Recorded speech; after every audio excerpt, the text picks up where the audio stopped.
As autoridades suíças iniciaram uma investigação contra o economista angolano São Vicente, depois deste ter tentado realizar uma transferência de cerca de 200 milhões de dólares para uma conta corrente em nome da sua esposa Irene Neto. Esta transferência teria origem numa outra conta, onde o economista tem depositado os 900 milhões de dólares. São Vicente foi mais de uma década o responsável da seguradora 3As, que detinha o monopólio do seguro do setor petrolífero. Durante 6 anos, as 3As recebiam cerca de 556 milhões de dólares de 19 apólices de instalações de cobertura de seguro que não entravam nas contas do Estado, ou seja, eram valores aprovisionados em offshores no estrangeiro, em nome de empresas de fachada criadas por São Vicente e os seus cúmplices na Sonangol.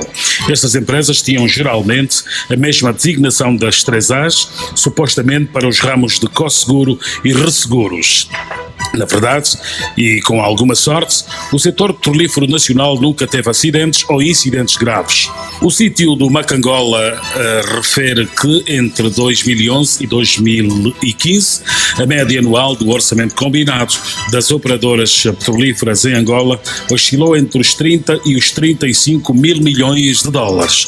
Desse montante entravam pouco mais de 1.000 milhões de dólares anuais no sistema bancário nacional para pagamentos aos prestadores de serviços locais. Um dos principais beneficiários nacionais desse valor era, portanto, as 3As Seguros S.A., que detinha o monopólio dos seguros das operações petrolíferas em Angola.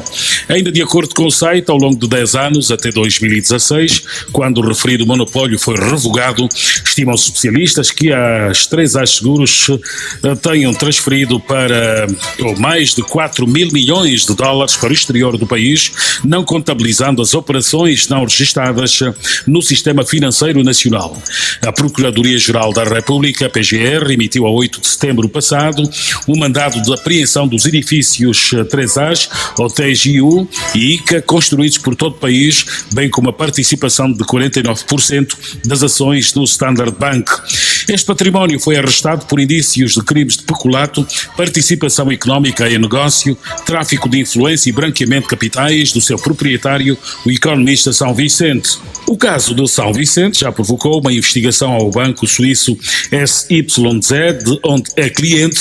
A Autoridade de Supervisão Financeira da África do Sul iniciou igualmente uma investigação ao Standard Bank para tentar perceber o caso e o grau de exposição do banco ao mercado angolano. Fontes ligadas a uma nova investigação sobre crimes de corrupção em Angola revelam que o caso de São Vicente vai demonstrar a grandeza e a natureza da teia de desvios de fundos na Sonangol durante a administração de Manuel Vicente, o responsável pela atribuição do monopólio do seguro às instalações petrolíferas às 3As. Com a entrada da engenheira Isabel dos Santos no Conselho de Administração da Sonangol, a empresa deu início a um processo de corte das despesas que estavam inflacionadas, ou seja, dos serviços e equipamentos com preços acima dos praticados no mercado.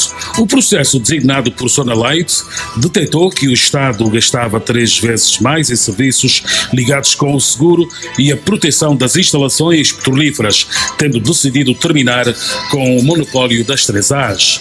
Com a entrada da ENSA, os prémios reduziram-se drasticamente.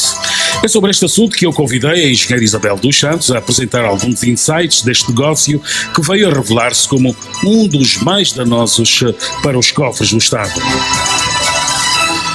Isabel, bom dia. Olha, certamente que tem acompanhado o caso dos 900 milhões de dólares de São Vicente numa conta bancária da Suíça.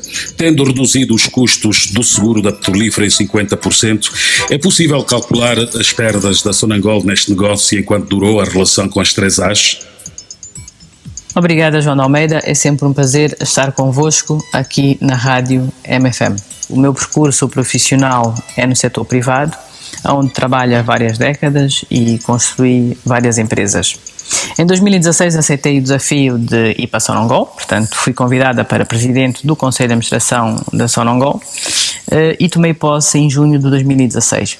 A Sonangol estava num período particularmente difícil. 2015 tinha sido um ano com resultados maus e em 2016, no início, o ex-PCA da Sonangol, Francisco de Lemos, tinha feito um anúncio do estado de pré-falência, ou seja, disse publicamente que a Sonangol estava à beira da falência. Bom, como deves imaginar, isso causou ondas de choque ao executivo angolano e, sobretudo, uma grande preocupação ao ex-presidente José Eduardo dos Santos, porque ninguém podia esperar ou contar que uma empresa como a Sonangol pudesse efetivamente vir um dia a falir. Era uma situação inimaginável e muitas perguntas começaram a ser feitas. Como é que a Sonangol tinha chegado aonde chegou? O que é que terá acontecido? Quais eram os problemas? O que é que se passava na Sonangol? E o que é que podia ser feito? Portanto, havia uma grande preocupação e, sobretudo, um sentido de urgência, porque a situação era grave. O presidente José Eduardo dos Santos instala uma comissão, portanto a Comissão para a Reestruturação do Setor Petrolífero. Quem fica a chefiar a comissão é o Dr. Adeltores Costa, que na altura era Ministro de Estado, e nessa comissão fazem parte também o Ministro dos Petróleos, o Governador do Banco Nacional de Angola, o Ministro das Finanças, etc. Eu sou convidada a integrar essa comissão como consultora, com um conjunto de consultores meus colegas da minha equipa, e é-nos solicitado que apresentemos soluções rápidas e urgentes para salvar a Sonangol. Nós apresentamos um conjunto de soluções, essas soluções são aprovadas, essas medidas são aprovadas e a partir daí há um convite que me é feito para ser a PCA da Sonangol e ir para a Sonangol com esta equipa de consultores e efetivamente executar o plano de salvar a empresa. João de Almeida, confesso que levou-me algum tempo a aceitar o desafio, portanto não aceitei logo o convite para ser PCA da Sonangol, porque sabia que um dia haveria um preço a pagar, com certeza um preço político. Mas era importante a missão de salvar a Sonangol e acabei por aceitar. Constituí uma equipa de administradores, na maior parte deles eram jovens angolanos que tinham sido formados em universidades muito boas e que tinham também muita experiência de trabalho em empresas internacionais, portanto em petrolíferas como a Exxon, a BP, a Chevron, a Total. Fui buscar estas pessoas que estavam muito bem empregadas, que trabalhavam, tinham uma vida profissional bastante boa, carreiras boas, e convidei-as para se juntarem a mim para fazerem parte do novo Conselho de Administração da Sonangol. O nosso Conselho de Administração tinha uma missão muito especial, portanto nós fomos convocados pelo antigo Presidente da República, que confiou em nós e no fundo deu-nos uma missão com 3 tarefas. A primeira tarefa era salvar a Sonangol da falência. A segunda tarefa era aumentar a rentabilidade, a receita. O país precisava de dinheiro, o Estado precisava de dinheiro, era importante que a Sonangol fosse rentável. E a terceira tarefa era efetivamente combater a corrupção que existia na Sonangol. Nós devíamos identificar o que é que estava a passar na Sonangol, como é que era possível a Sonangol estar a perder tanto dinheiro e não ser rentável, para onde é que o dinheiro estava a ir, e efetivamente isto era um trabalho muito delicado, muito sensível e para o qual era preciso ter a mais extrema confiança do Executivo na altura.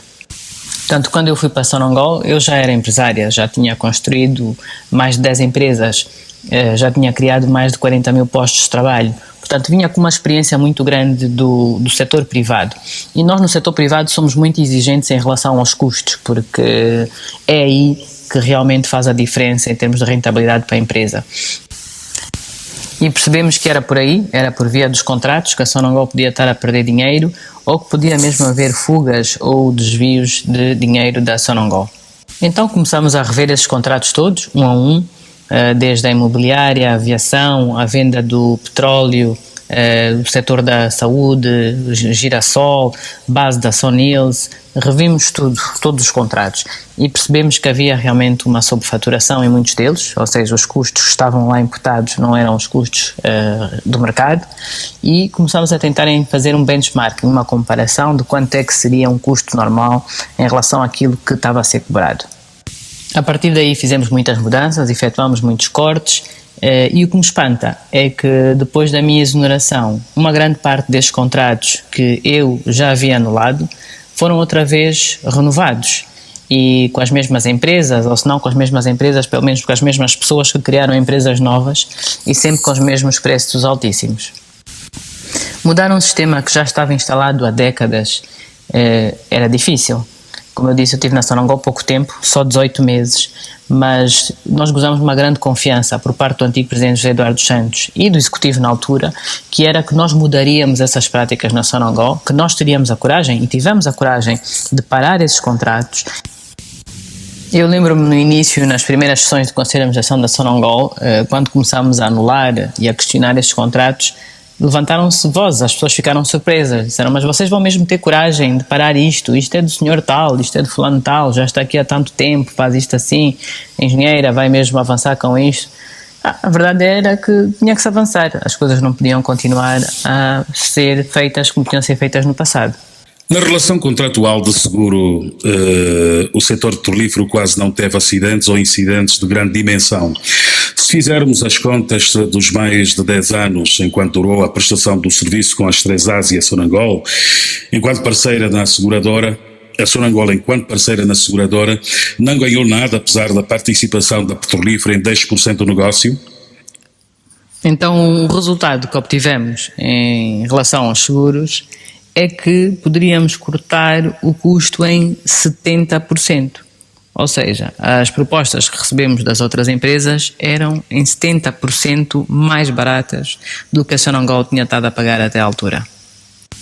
Assim sendo, escrevemos uma carta ao Ministério das Finanças e ao Ministério dos Petróleos e informamos que a Sonangol haveria de mudar de contrato, portanto, o que é contratar uma nova empresa, uma vez que tínhamos conseguido obter esta poupança enorme, não é? Uma poupança de 70%, que era um valor muito grande. Essa mudança não foi pacífica, ainda houve alguma negociação, ainda foi um pouco difícil, portanto, no início não fomos bem entendidos, mas implementamos, portanto, paramos o contrato e fizemos um contrato novo, já com valores muito mais baixos. Ou seja, procedemos a fazer um contrato novo que era 70% mais barato do que o contrato anterior. E claro que o contrato já não foi com as 3As, já foi com outra empresa. Olha, sem querer entrar em muito detalhe, mas só para se poder ver efetivamente um exemplo real. Por exemplo, a empresa Soner, ou seja, a frota Soner, que é a frota da asa fixa e os helicópteros, né, a asa variável, tinha um seguro anual em 2016 num valor de cerca de 17 milhões de dólares. Só para ver a diferença, em 2017 nós conseguimos com que esse valor descesse de 17 milhões de dólares para cerca de 2 milhões de dólares. Ou seja, tivemos uma poupança de 15 milhões de dólares só nos seguros da Soner, que saíram de 17 milhões para 2 milhões. É muito dinheiro. Por isso, hoje, quando me perguntas se me espanta haverem contas bancárias com tanto dinheiro, bom, não me espanta, e acho que não deve ser a única conta bancária de pessoas que estiveram ligadas a Sonangol que têm muito dinheiro, ou pessoas que estiverem ligadas a Sonangol e que fizeram grandes negócios e que têm muitos ativos. Acho que esta não deve ser a única conta e este não deve, se calhar, ser o único caso. A iniciativa Sonalight, que é atribuída a si, conseguiu 1,2 bilhões de dólares de redução de custos da petrolífera na área do seguro, enquanto um exclusivo das 3As. Quanto é que a senhora conseguiu economizar?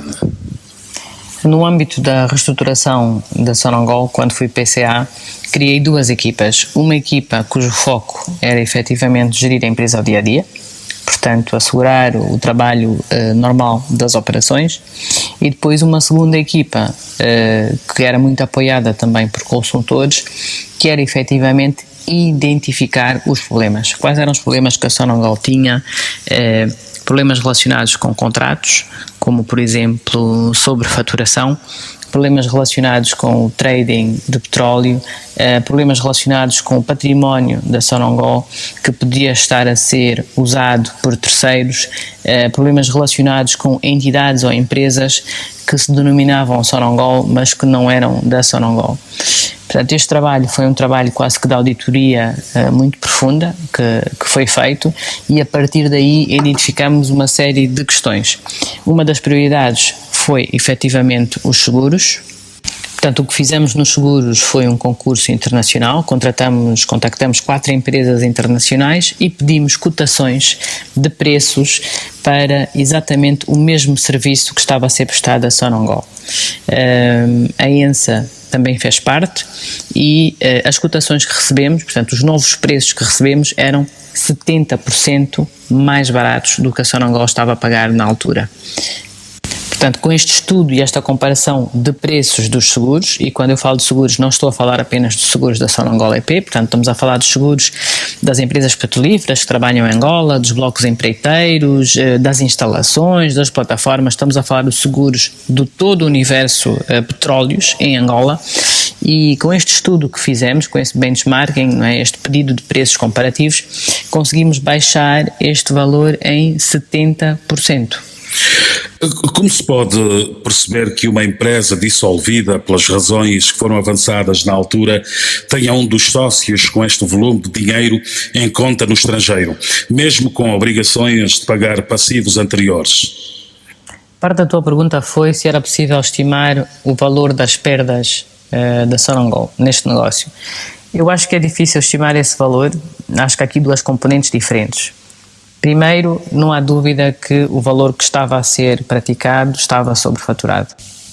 Portanto, eu, enquanto PCA da Sonangol, recebi uma informação das autoridades britânicas na altura que havia entre 400 a 500 milhões de dólares a mais por ano no seguro dos petróleos, a serem pagos nos seguros dos petróleos. Se considerarmos este valor de 400 milhões a 500 milhões de dólares por ano e multiplicarmos por 10 anos, acho que estamos a falar de algo como 4 ou 5 bilhões, não é? 4 mil milhões ou 5 mil milhões de dólares potencialmente. A outra perda é que a Sonangol era acionista. Portanto, a Sonangol foi um dos acionistas fundadores das 3As e com o tempo foi diluída. Ou seja, a participação de 10% que teve no final não é a participação com a qual ela entrou originalmente no negócio. E aí é preciso perceber se nesses aumentos de capital, se realmente, qual foi a perda que esses aumentos de capital puderam representar. Essas contas não são transparentes, não sei se foram publicadas, eu pelo menos nunca as vi. Mas vou dar aqui um exemplo. Tu crias uma empresa 50-50 com outra entidade. Fazem ativos, fazem negócios, a empresa cresce e depois fazem um aumento de capital social, ou seja, um aporte de dinheiro em que tu não participas no aumento de capital social, deixas de ter 50% e passas a ter 10%, recebes alguma compensação por esses 40% que perdestes? No aumento de capital não recebes, és diluído e não recebes compensação nenhuma.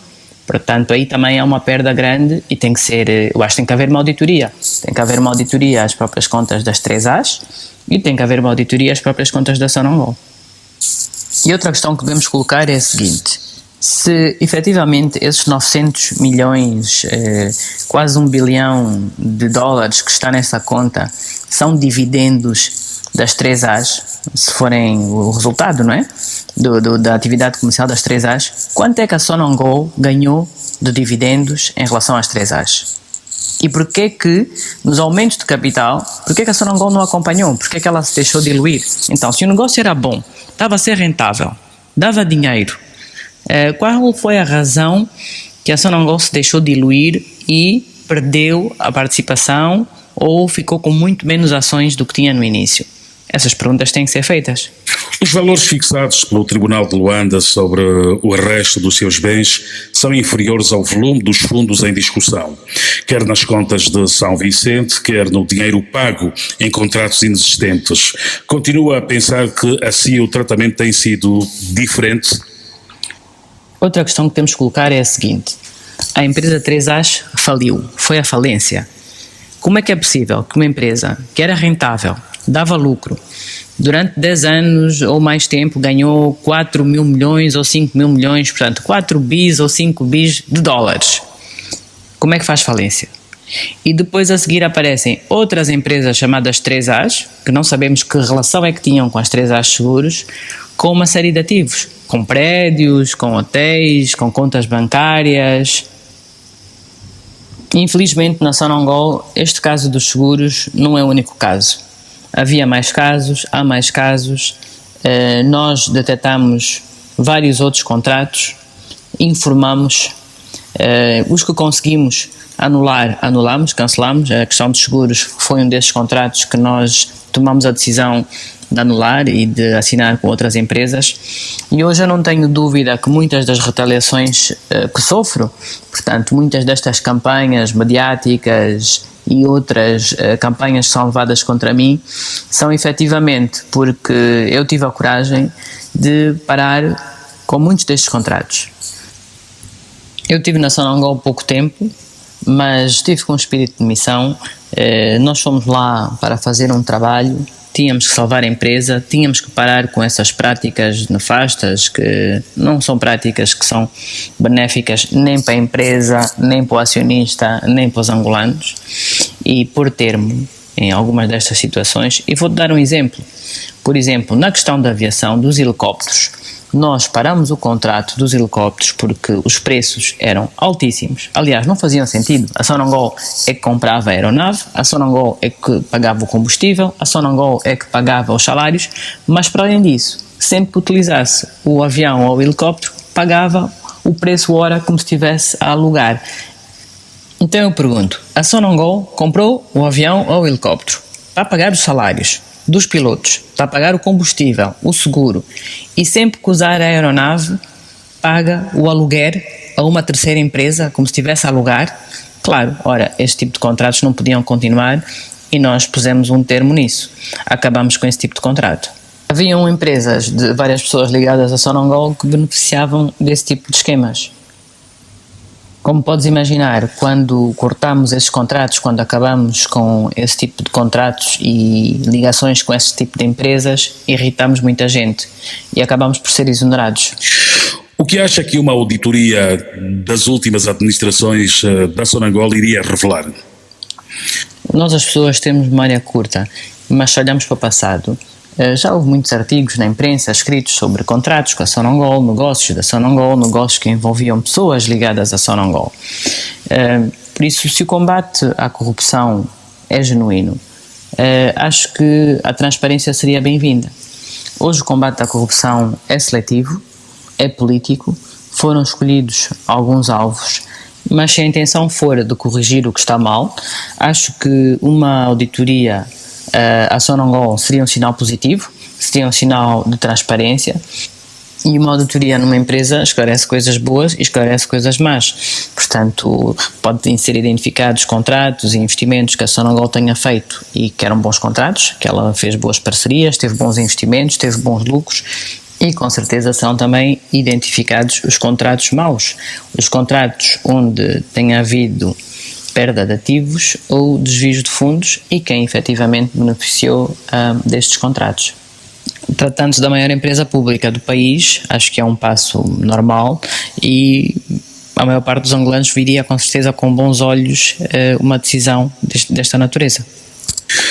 Se percebeu desde o início que dezenas de contratos de serviços eram fraudulentos, não eram prestados à Sonangol, por que não se tomou a decisão de anulá-los imediatamente?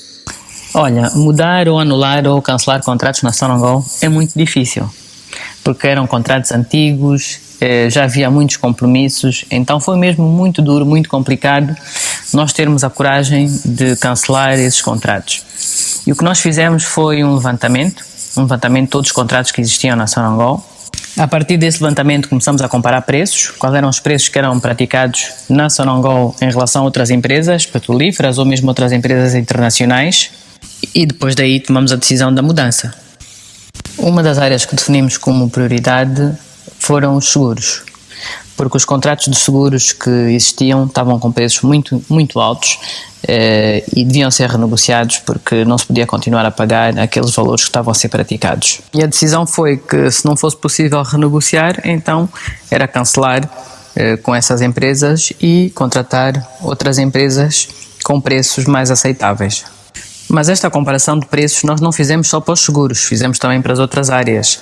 Havia outros contratos no shipping, por exemplo, na aviação, com os helicópteros, numa série de prestadoras de serviço onde os valores eram elevadíssimos, portanto havia indícios muito fortes de sobrefaturação e nós procedemos a cancelar mesmo esses contratos, a anular. Eu, quando fui para Sonangol, fui com um espírito de missão. A minha missão era salvar a empresa, pôr a empresa rentável e encontrar efetivamente para onde é que estava a sair o dinheiro, porque é que a empresa estava com as dificuldades financeiras todas. Eu fiquei na Sonangol pouco tempo, não é? Fiquei 18 meses e durante estes 18 meses, no fundo, as minhas equipas estavam divididas em duas. Uma equipa cujo trabalho era gerir e reestruturar a Sonangol e uma segunda equipa, principalmente com os consultores, porque eles eram externos e estavam fora desses esquemas, que era de identificar os diferentes contratos e os diferentes problemas onde poderia haver fugas de fundos ou dinheiro. Encontrei várias questões, vários problemas. Eu gostava de resumir talvez em 3 grandes blocos. O primeiro era trading, ou seja, a venda do petróleo bruto. O segundo era a existência de empresas que se chamavam, empresas ou entidades que se chamavam Sonangol, mas que não pertenciam a Sonangol, ou que a Sonangol tinha participações minoritárias. E a terceira questão era efetivamente a sobrefaturação. Existiam muitos contratos com valores elevadíssimos, muito acima do normal do mercado. O que é que a torna diferente nestes casos? Uma das perguntas que tem sido feita e com resposta mista é: por que foi para Sonangol? Isabel, por que é que você foi para Sonangol? Eu, quando fui para Sonangol, já era empresário, já tinha criado as minhas empresas há muito tempo. Aliás, eu comecei a trabalhar nos anos 90. A Unitel foi criada em 99, o Banco Big foi criado em 2005, a Zap em 2007. Ou seja, eu, quando chego a Sonangol em 2016, já sou empresária, já criei mais do que 40 mil postos de trabalho, já pago impostos. Portanto, eu não fui para Sonangol resolver a minha vida ou ganhar dinheiro. Eu fui para Sonangol porque realmente acreditava e acredito que a Sonangol é uma empresa muito importante para Angola, muito importante para os angolanos, muito importante para a nossa economia e que é uma empresa que tem que ser bem gerida. Tem que ser bem gerida, tem que ser gerida de forma transparente, tem que ser gerida por pessoas que têm conhecimento e experiência e, sobretudo, gerida por pessoas competentes que não tenham medo, que não tenham receio de prestar contas. As empresas devem prestar contas em março ou abril e achei surpreendente que estamos em setembro e este ano a Sonangol ainda não prestou contas, quando normalmente a maior parte das empresas fecha as contas em março ou abril. E a Sonangol é a maior empresa do país, então deve ser exemplar, deve prestar as contas dentro do prazo estabelecido por lei. É público que a Sonangol pagava serviços não prestados, cobrava ou comprava aeronaves que hoje se vê estarem sob propriedade de antigos executivos. Há ainda o caso do contrato de prestação de serviços com a TAP, a Soneir, que nunca aconteceu, apesar da empresa nacional ter sido regularmente cobrada. Sobre os aviões, sabemos que estão parqueados em paraísos fiscais, na Europa, na África do Sul, mas não foram tomadas quaisquer medidas do atual governo. A Sonangol é o pilar da economia angolana e quando a Sonangol não vai bem, isso afeta a todos nós angolanos. Eu encontrei uma situação na Sonangol muito difícil. De um ponto de vista financeiro, havia muito pouco dinheiro na empresa. Encontrei falta de transparência na contratação, ou seja, nos contratos, na alocação dos contratos. Encontrei contratos com sobrefaturação. E a nossa prioridade foi realmente pegar nesses contratos, anular esses contratos, renegociar, colocar o custo muito mais baixo, de forma a ter mais receita para a empresa e, sobretudo, corrigir aquelas práticas que havia na Sonangol, que eram práticas que não beneficiavam em nada nem a empresa, nem aos angolanos. Essa tarefa foi difícil e acho que ganhámos muitos inimigos. Na altura, para ajudar com este trabalho de reestruturar a Sonangol, foi contratada uma equipa de consultores Como deves imaginar, é quase impossível combater vícios do sistema com pessoas que estão dentro do sistema, ou seja, era importante trazer pessoas de fora que não estavam ligados aos esquemas existentes para poderem efetivamente ajudar a identificar onde é que havia esta sobrefaturação, onde é que havia estes custos excessivos e também ajudar a negociar e a cortar estes custos. Para te dar um exemplo, havia 800 milhões de dólares de faturas, portanto de despesas que tinham sido contraídas pela Sonangol e que não estavam registadas no sistema. Faturas que estavam em gavetas, fechadas em vários gabinetes, em várias subsidiárias, etc. Portanto, fizemos o levantamento dessas faturas todas e pergunta-se como é que 800 milhões de dólares de despesa não estão registados no sistema. Para conseguir encontrar esses esquemas, teve-se trazer gente de fora, ou seja, consultores. Aliás, o 8º piso da Sonangol era conhecido como o piso dos consultores. Estavam lá 130 consultores todos os dias, de várias empresas, a fazer uma auditoria minuciosa ao sistema informático, ao sistema de contabilidade, à faturação, aos contratos, ao património. Eu fui muito criticada na altura porque as pessoas não entenderam porque é que tinha que ser pessoas de fora, pessoas externas à organização. Ora, tu não vais conseguir encontrar os esquemas e os vícios dentro de uma organização usando as pessoas de dentro, porque tu não sabes quem está lá dentro, quem é que está no esquema e quem não está. Da informação que fomos conhecendo dentro da empresa, fizemos vários relatórios, apresentamos estes relatórios inclusive ao Presidente João Lourenço, na altura ainda era candidato, fomos ao Bureau Político do MPLA, fizemos a apresentação das diferentes questões que estávamos a levantar dentro da Sonangol. E eu sempre tive a esperança que depois de ter informado estas questões, que realmente haveria a continuidade, que algo seria feito. E foi com grande espanto que vi que quando fomos exonerados, a equipa que voltou é a mesma. Algumas dessas pessoas, inclusive, estavam envolvidas em alguns dos casos que nós detectamos e informamos na altura ao Bureau Político do MPLA. Estou a falar de casos como, por exemplo, a Soner e a investigação da Soner, ou casos como a base da Sonios, ou ainda casos relativos à Sonip e à parte imobiliária da Sonangol. A Sonangol durante vários anos havia comprado jatos privados que eram conhecidos, né, que faziam parte da frota da Soner, e quando chegamos a Sonangol, nenhum desses jatos estava em Angola. Tinham todos desaparecido. Portanto, nós identificamos nas contas mais de 9 ou 10 jatos de última geração que tinham sido comprados, cada um deles com custos de cerca de 60 milhões de dólares, não estou em erro. E esses aviões tinham pura e simplesmente desaparecido. Já não estavam em Angola. E tivemos que ir à procura dos aviões. Encontramos um avião na Ásia, encontramos um avião na África do Sul, outros aviões já registados em nome de outras empresas que já não pertenciam à Sonangol. Havia um contrato também com a TAP de manutenção, mas que a manutenção não tinha sido prestada. Aliás, esse depois foi inclusive já relatado várias vezes pela imprensa nacional e estrangeira.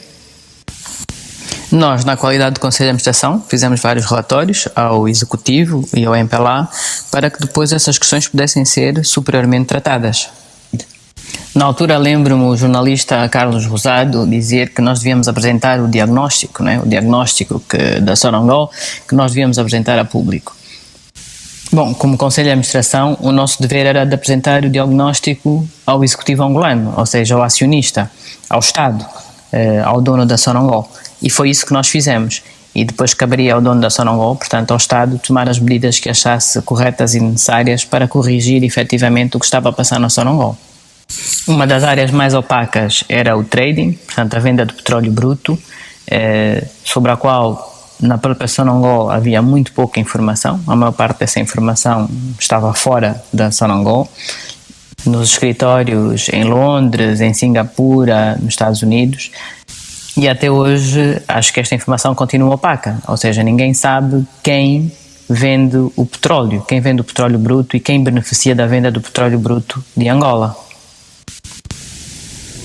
Esta falta de transparência parece estar a continuar, porque o que podemos constatar é que estamos em setembro e até a data a Sonangol ainda não apresentou contas. Engenheiro Isabel dos Santos, muito obrigado, bom dia.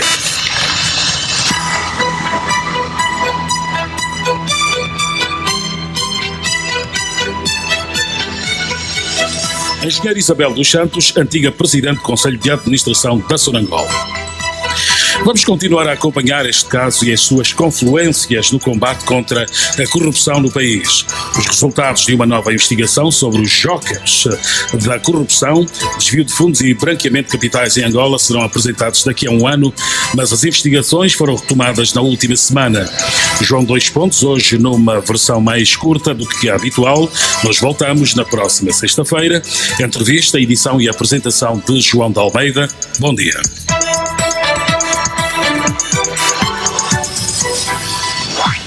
João Dois Pontos.